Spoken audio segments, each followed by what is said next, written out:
सभी को मेरा नमस्ते। और मेरा नाम पलक सोनी है और मैं यहीं लक्ष्य एकेडमी से पढ़ी हूँ। और मैंने यहाँ पे 2024 के लिए तैयारी की थी, नर्सिंग की शुरू की थी। और अब मुझे ये सीधी का जैनम नर्सिंग स्कूल अलॉट हुआ है इस बार। और बहुत मेहनत के बाद मिला है, ऐसे नहीं कि मिल गया ऐसे ही। और इसके लिए सर लोगों का बहुत बहुत थैंक यू। सर लोगों ने बहुत सपोर्ट किया और डायरेक्शन दिया तब हुआ है, और सही डायरेक्शन दिया तब हुआ है। और जब थोड़ा स्टोरी भी बता देती हूँ क्या था, नर्सिंग क्यों चूज़ किया। तो जब 12th में थी तो बायो के टीचर थे, उन्होंने कहा कि बीएससी नर्सिंग कर लो, इजी है और इजीली पास कर लोगे, है ना, और थोड़ा बहुत पढ़ लोगे तो हो जाएगा। तो मन में था कि हाँ चलो इजी है, कर लेंगे। और जब 12th पास आउट हो गए तो यहाँ पता चला नर्सिंग की कोचिंग भी खुल गई मऊगंज में, कहीं जाना भी नहीं पड़ा और यहाँ आके एडमिशन करवा लिया। और अगर कहीं और गए होते तो शायद नहीं भी होता, क्योंकि जो मतलब मेरा बेसिक थोड़ा सा कमज़ोर था। क्योंकि 12th में हम लोग क्या करते हैं, सिर्फ रट्टाफिकेशन करके पास कर लेते हैं, रट के तो कोई भी ला सकता है, अच्छे परसेंट भी बन जाते हैं। और यहाँ टीचर्स ने सब समझा, हम लोगों को समझते हैं सर लोग कि हम लोगों को बेसिक भी नहीं आता उतना अच्छा, है ना, इंग्लिश हो चाहे फिज़िक्स हो चाहे केमिस्ट्री हो बायो हो, सब बढ़िया से पढ़ाया सर ने, मतलब बेसिक स्ट्रॉन्ग किया, उसके बाद उन्होंने पढ़ाया। और यही था कि मतलब 17 के एज में मैं यहाँ आ गई थी कोचिंग करने के लिए। सोचा था कि नर्सिंग का मतलब कोर्स करूँगी और कर लूँगी, लेकिन जैसे जैसे थोड़ा सा जब शुरू में पढ़ते हैं तो लगता है हाँ बहुत आसान है, हम कर लेंगे, मतलब थोड़ा थोड़ा सिलेबस रहता है। लेकिन बाद में क्या होता है कि वो चीज़ बढ़ जाती है, सब सब्जेक्ट में बढ़ता रहता है फिर टाइम से, तो बर्डन लगने लगता है वो चीज़ फिर थोड़ा सा। तो ऐसे एक बार मैं रोते रोते सर के पास फ़ोन भी की थी, विकास सर के पास, कि सर मेरा होगा कि नहीं होगा। मतलब टेंशन लगती है कि हाँ पढ़ तो रहे, सर जो बोल रहे हैं वो भी कर रहे हैं, लेकिन होगा कि नहीं होगा। तो ऐसे रोते रोते सर के पास फ़ोन किया तो सर ने समझाया कि वो अपने हाथ में नहीं है, ठीक है, अपने हाथ में सिर्फ मेहनत करना है। और हम मेहनत कर रहे हैं तो हमें फल मिलेगा, तुम फल की चिंता मत करो, जो हमारे हाथ में है वो हम कर सकते हैं, सिर्फ पढ़ सकते हैं। सिर्फ सर ने नहीं, सभी जो टीचर्स थे सब ने समझाया कि हमारे हाथ में क्या है, सिर्फ पढ़ना है, तो हम सिर्फ पढ़ेंगे, आगे का मत सोचो जो हो रहा है, ठीक है। और आगे का सोचना भी नहीं चाहिए कि अगर नहीं होगा तो हम मर थोड़ी जाएंगे, नहीं होगा, एक कॉम्पिटिटिव एग्ज़ाम ही तो है, नहीं होगा तो दुनिया थोड़ी ख़त्म हो जाती है, लाइफ थोड़ी ख़त्म हो जाएगी। लेकिन ऐसा नहीं सोचना चाहिए। मतलब अगर तुम चाहते हो कि तुम नर्स बनना चाहते हो, नर्सिंग करना चाहते हो, तो बस वही सोचो फिर, मतलब मन में यही रखो ना कि मेरे को नर्स बनना है, मत सोचो इधर उधर, नहीं माइंड डाइवर्ट होगा। कुछ समझ नहीं आ रहा है तो लगेगा कि हाँ छोड़ देते हैं, चलो नहीं समझ में आ रहा छोड़ देते हैं, नहीं होगा तो क्या मतलब, नहीं होगा बस। लेकिन दूसरा सोचो ही मत, बस सोचो कि हमको यही करना है और सर ने बोला है कि ये चीज़ पढ़ना है, तो उस चीज़ को समझने की कोशिश करो, है ना, और बस समझने की कोशिश करो, हो जाएगा। और उस टॉपिक को छोड़ना मत, जान लगा दो। जान लगाने का मतलब ये नहीं कि उसमें वो हो जाओ, ठीक है, जो समझ में नहीं आ रहा है सर टीचर से पूछ लेना है, रूट निकालते नहीं बन रहा है तो पूछ लेना है, कुछ नहीं बन रहा है तो पूछ लेना है। क्योंकि हमारे एग्ज़ाम में बहुत हाई लेवल चीज़ें तो आती नहीं है, सिर्फ बेसिक आती है और हम उसमें फंस जाते हैं।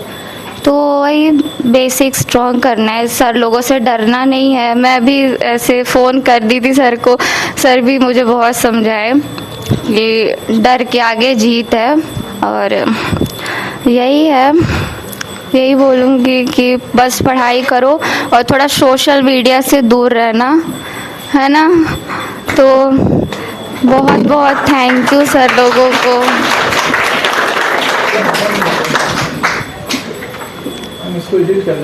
सवाल है, मेरा सिलेक्शन बीएससी नर्सिंग में जैनम स्कूल सीधी में हुआ है।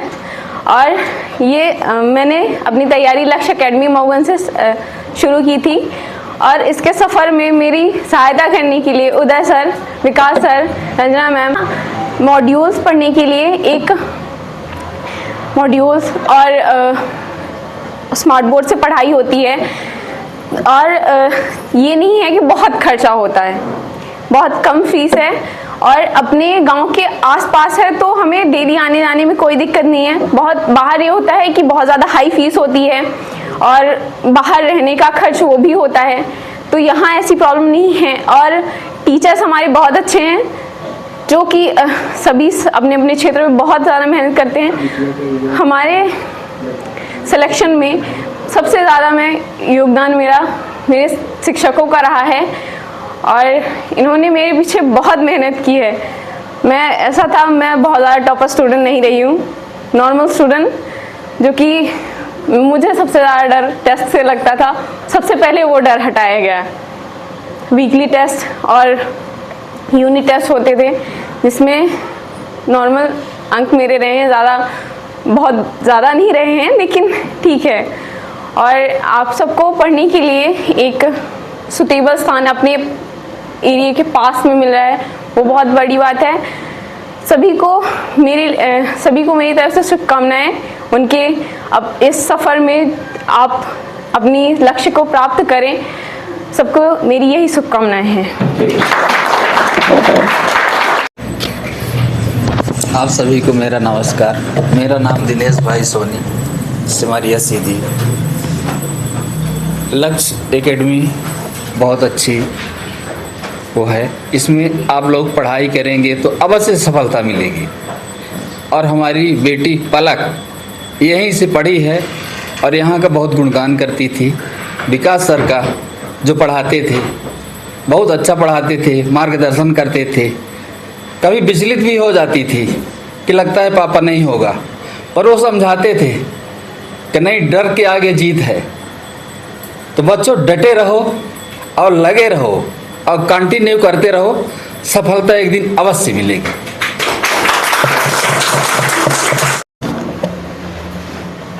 सभी को यथाउचित नमस्कार। मेरे मामा जी हैं, मैं उन्हें प्रणाम करता हूँ। मामी जी हैं, उन्हें भी प्रणाम करता हूँ। मेरे छोटे भाई विकास जो इस लक्ष्य एकेडमी मऊगंज के संचालक हैं, उन्हें बहुत बहुत बधाई। आज स्टूडेंटों का जो सक्सेस है वो स्टूडेंटों की मेहनत के साथ साथ इस लक्ष्य एकेडमी का विश्वास है। उन्हें ये विश्वास है कि हमारे स्टूडेंट ग्रोथ करेंगे, हम सहारा देंगे तो वो ग्रोथ करेंगे। उनका जो विश्वास है वो आप सब है। जितने भी इस टेबल के पीछे संख्या है वो संख्या नहीं, उनका आत्मबल है। और उनका आत्मबल किसके साथ है? आपके साथ है। उनकी मेहनत आपके साथ है, उनका विश्वास आप हो। वो विश्वास टूटना नहीं चाहिए। मैं इस मंच से बस इतना ही कहना चाहूँगा कि वो विश्वास टूटना चाहिए। आज मेरी बेटी जीएनएम में बीएससी नर्सिंग में सेलेक्ट हुई है, तो मैं अपनी मेहनत कम, विकास और इस लक्ष्य एकेडमी की मेहनत ज़्यादा समझता हूँ। ये श्रेय भी उन्हीं का है। आप सबको एक संदेश है कि कभी आपने देखा होगा उड़ते हुए परिंदे को। जब वो परिंदा उड़ता है आसमान में, उसके आसपास कुछ नहीं होता। सूरज की चमक और प्रकृति की मार इतनी होती है, उसे में अपने पंख को फड़फड़ाना है और उसी पंख की मेहनत से अगर थकान होती है तो एक किसी डाली का सहारा लेना है। वो डाली ये लक्ष्य एकेडमी है, वो डाली यह लक्ष्य एकेडमी है। लक्ष्य पर पहुंचना उसकी जिम्मेदारी है, उसकी ताकत उसका इंस्टीट्यूट है। आप अगर पढ़ रहे हो तो एक प्लेटफार्म मिला है। शायद ये प्लेटफार्म हमारे ज़माने में नहीं था। मैं अपनी क्लास का सबसे बेस्ट स्टूडेंट हूँ, लेकिन आज बेरोजगार हूँ। शायद वो प्लेटफार्म नहीं मिला, शायद वो जगह हमें नहीं मिली, वो माहौल नहीं मिला, या कि हमारे माता पिता या हमारे पेरेंट्स हमारे ऊपर के इतने समझदार न रहे होंगे कि हम एक प्लेटफार्म दे पाएँ। वो मार हमारे विकास भी झेल चुके हैं। एक छोटे से गांव से जहां सुविधा और साधन विहीन था, हमारे मामा जी उस परेशानी को देखे हैं, उस माहौल को देखे हैं, और उससे उठकर आज ये मऊगंज में अपनी एकेडमी चलाकर आप सबके भविष्य की कामना कर रहे हैं, आपके भविष्य की चिंता कर रहे हैं, तो मैं बहुत बड़ी बात, मेरी बेटी पर गर्व है, मेरे समाज पर गर्व है, और इस लक्ष्य एकेडमी पर बहुत ज़्यादा गर्व है। शायद कि ये लक्ष्य एकेडमी ना होता तो मेरी बिटिया यहाँ तक नहीं पहुँच पाती। एक मार्गदर्शन होता है, एक लाइन होती है, जो अगर ना मिले तो टॉप से टॉप करने वाला स्टूडेंट भी पीछे रह जाता है। अगर हमें गली ना मिले, भले ही मुझे सामने की मंजिल में जाना है और मुझे गली ही ना मिले, तो मैं कैसे पहुंच पाऊंगा। तो निश्चित रूप से जो ये प्लेटफॉर्म दे रहा है, मैं चाहूँगा कि यहाँ के सारे स्टूडेंट ऐसे मुकाम पर पहुँचें, इस लक्ष्य एकेडमी का नाम इस मऊगंज तक सीमित न रहकर पूरे मध्य प्रदेश में चमके, ये मेरी शुभकामना है।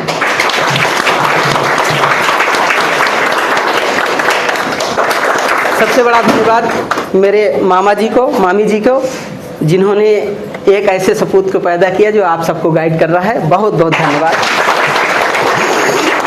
इतना बोलूँगा कि जो बच्चियाँ सेलेक्ट हुई हैं, इनमें हमारा रोल ठीक है। मैं ये चीज़ें हमेशा क्लास में बोलता हूँ कि हम लोग पढ़ाते तो सभी बच्चे को हैं, लेकिन सबसे पहले आपको कोचिंग या किसी कॉम्पिटिटिव एग्जाम की प्रिपरेशन करने से पहले सबसे पहले मैं आपको हमेशा क्लास में बात बोलता हूँ कि सबसे पहले आप अपने आप पे भरोसा करो कि हाँ मैं कर लूँगा।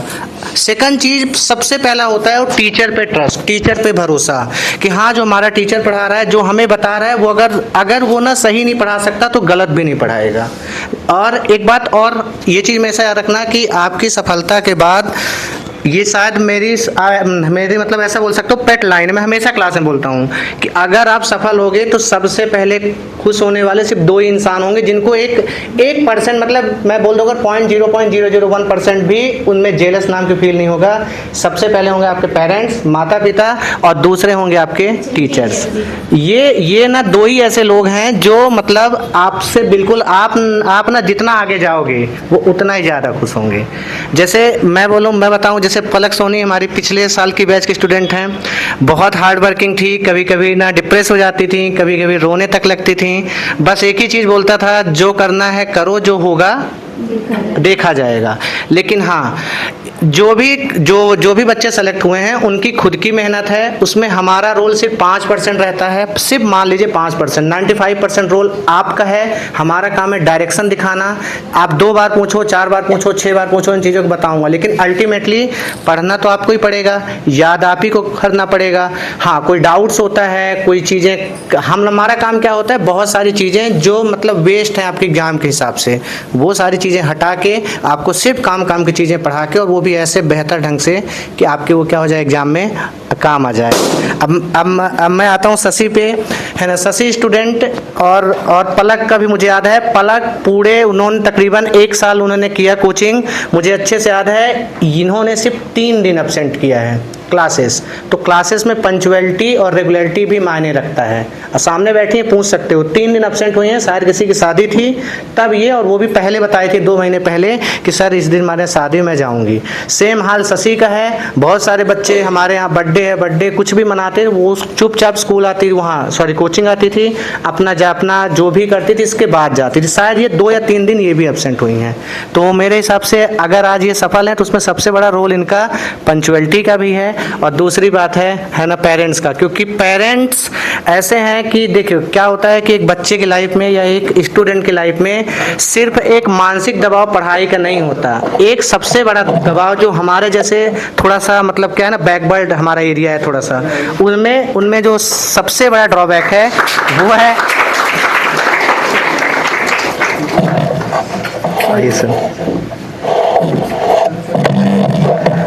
तो अपना जो है एरिया, इसमें सबसे बड़ा जो दबाव होता है वो होता है एजुकेशनल फियर के अलावा सबसे बड़ा होता है सोशल प्रेशर, जिसको हम लोग क्या कहते हैं, सामाजिक प्रेशर।